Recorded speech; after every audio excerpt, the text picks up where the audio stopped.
So an alternate version of the crazy caterpillar that you can do, it's the Wobbly Caterpillar.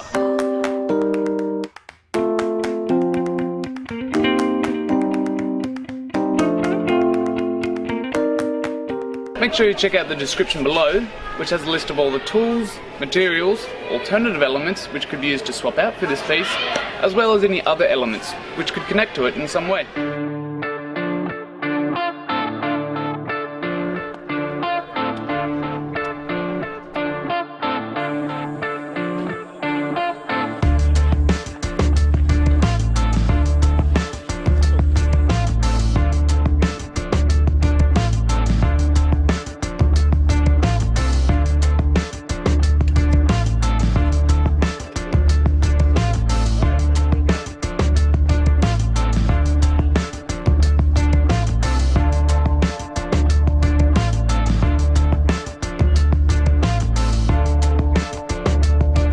You want to ensure that the caterpillar's tail is nice and deep going into the ground, so it's not going to move out anywhere. And again, just compacting that earth really, really tightly.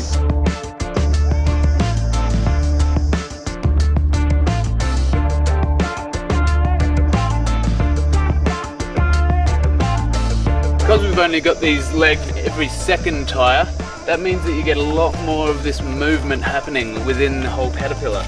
Once the paint's all dry as well, you can get a lot more of this side-to-side motion as well. So this design, as well as all of our designs, are made to be used in conjunction with the free safety handbook, which is available from the website. It's just down there.